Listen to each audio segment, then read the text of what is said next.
Welcome back. Now, Ray Brown came up a lot in the last video, and I'm here to learn too. So I'm going to ask Dominic a number of things about Ray Brown, if that's all right. Okay, go for it. So, as I said, what I learnt about Ray Brown, I basically picked up from transcriptions and listening to a load of Oscar Peterson records, you know. But you said there were 3 things. I feel like it's like a sort of Life of Brian kind of a thing here. Well, there's 4 things about. There's one thing about. See, it's already 4. There you go. No, me and Ray Brown. Hey, go on. We share a birthday. Oh, you do? Yeah. Wow. I'm a little bit older though. You'll tell me anything. He had the talent, and I had the mediocrity. Come on. Yeah. Let's hear this fantastic bit of bass. So, okay, no, Ray Brown really. One thing I've read an article. He said there's 3 things: there's sound, there's time, and then there's harmony. Well, we couldn't talk about it. But one thing I was going to say. A bass thing, you can't. Well, everyone learns differently, and there's no right way. But I think in terms of tuning and stuff, you're gonna have to use this. So and the only way to you can't just dive in and go. You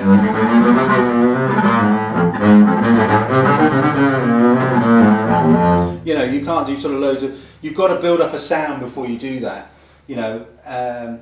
If you know what I mean, because because it's all about relaxing the arm. Now I'm going to put my metronome on.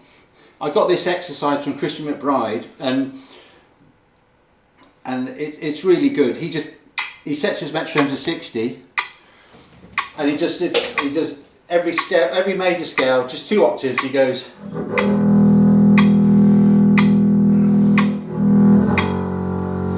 I'll just do 1 octave like. And you want to wait as long as you can.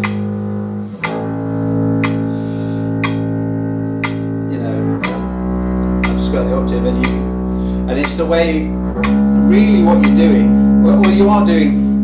Well, when you get to the octave, but you're working on relaxing the arm, because the whole thing about long notes is to. Well, you want to learn to play in tune. It's good for your technique, but you want your arm to be relaxed, because it's all about It's all about relaxing and using the weight of the arm, And then when you get better and you can do it all, once you've done every, if you do it all, 2 octaves every scale, just the major scales, it takes you about 25 minutes. And then when you've got there, then you say, okay, I'm going to put the metronome on 2 and 4, 3, 4.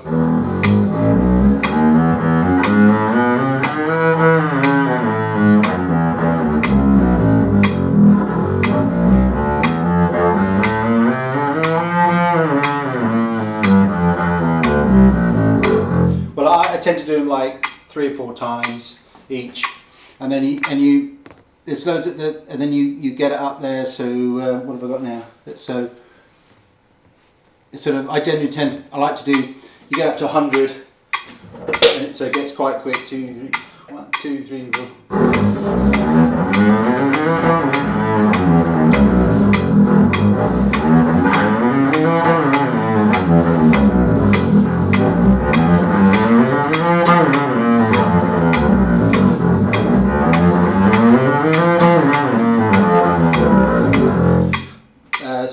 So you basically you do 25 minutes to warm up really slow.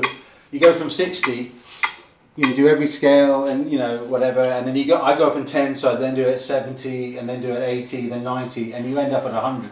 And by the end of that, so it takes you about 50 minutes. You're really the left hand is really going, and then you're not foxed by the keys. Yeah, and so you do, and then where's my metronome gone? So then you'll do something like.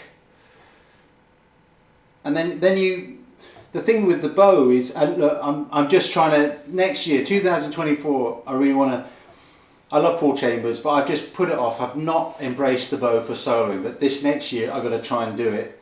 So I'm just going to put the metronome on 80, so it's on the 2 and 4, and then 1, 2, 1, 2, 1, 2, 3, 4.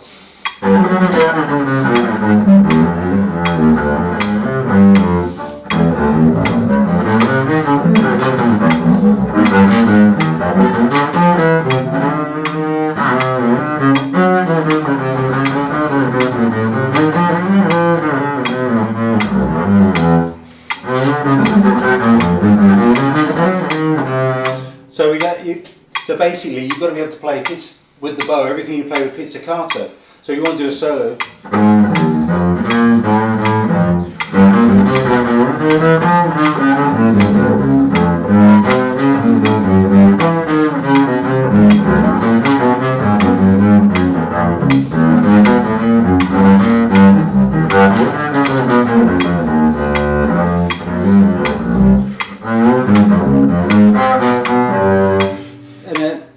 So you know that's it.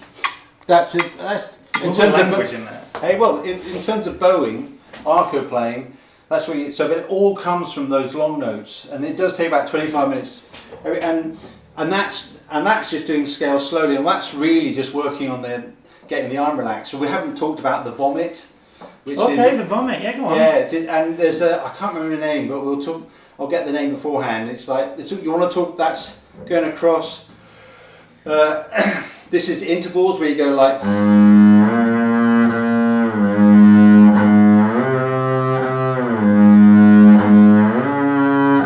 Just got the scale.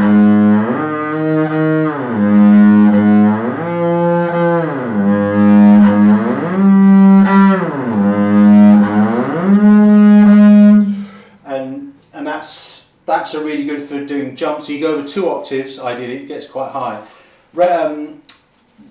Dave Holland in a book was doing this. He was doing octave jumps, but you go up chromatically. So you go.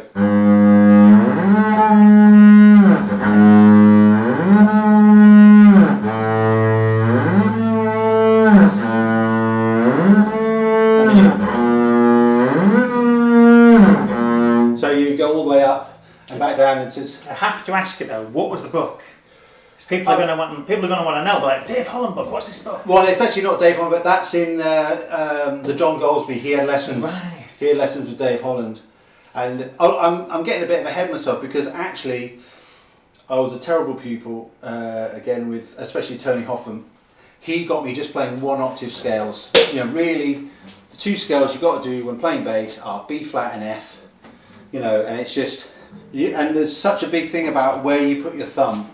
The hardest note for me on the double bass is that G on the E string, because you've got to put your thumb. What's really weird, your thumb's actually got to be all the way round, well, much further round than you think, right in the middle, because you need to be able to. The thumb is the pivot, and you need to be very relaxed to be able to play that G. You know, because if your thumb is more like that side, you're having to stretch. So it has to be right in the middle of the fret. The neck. So you can go. You can.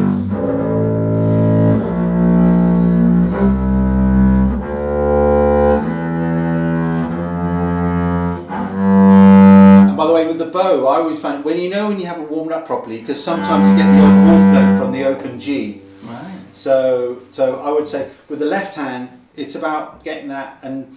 There's a whole lesson. Tony Hoffman, brilliant teacher, and he's like principal double bass player. I think he's Covent Garden or something. Brilliant teacher. I was a terrible pupil, but that's you know. Well, Freud would say I had weak ego strength, and well, some of it's stuck anyway, which is kind of fun.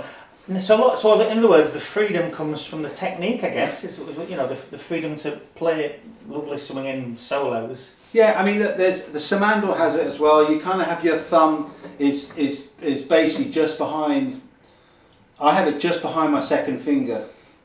You know, and there's a whole lesson on what to do on your left hand, where it is really important. There was this. It's quite traditional technique, which is you got. Open E, you got the first note, you got the second note, second finger, which is the F sharp, and then notes 3 and 4. The fingers 3 and 4 play the G, so it's 3 semitones. Yeah, we talked about this once before, didn't we? The whole 1 finger 1 fret thing, because so and if you play enough 1 finger 1 fret, you end up training your brain to think. When you get something more complicated. I came from 1 finger 1 fret with bass guitar, and actually one of my early teachers, who's a brilliant teacher and a great guy, Mick Hutton. He apparently, when he first started, he taught himself. He played 1 finger 1 semitone all over the bass, and then did his hand in. So he does play one finger once. He does do it, the extended fingering round here. I don't like it because I just do. But he's there's some great records with Mick Hutton on, and he really nails it. If you haven't got, there's a great record called Phaedrus by Julian Arguelles, and Mick Hutton just plays fantastic. So if he does nothing else, he plays great on that album. You hear a few stories. I mean, I did somebody once tell me he used to rehearse with. He'd have a metronome over here, and he'd be playing some simple bass line. He'd have the TV on over there, some classical music over there, some heavy rock over there, whatever, and some jazz over there, and he'd still make sure it was. Well, I don't know about that, but I mean, he was quite a colourful individual, and I remember he was saying, yeah, I've had to take a few days off because I put my fist through a fence. He got into a row or something. But we met last year again for the first time, and he was sweet as pie. A great bass player. He's just got a big note, really grooves, and that's what you want out of a bass player. Well, yeah, I mean, again, below to more we can say about the metronome thing. A mate of mine told me, was it called Time Guru, right? Because one of the things I used to like to do was set the metronome to 2 and 4 and work on your time, but then of course set it just on 4. And then see if you can keep swinging. But he introduced me to an app called Time Guru that does that, but it also misses out a percentage of the beats. So you can set it to miss out, like say 25%. So 1 out of every 4 clicks would disappear as well.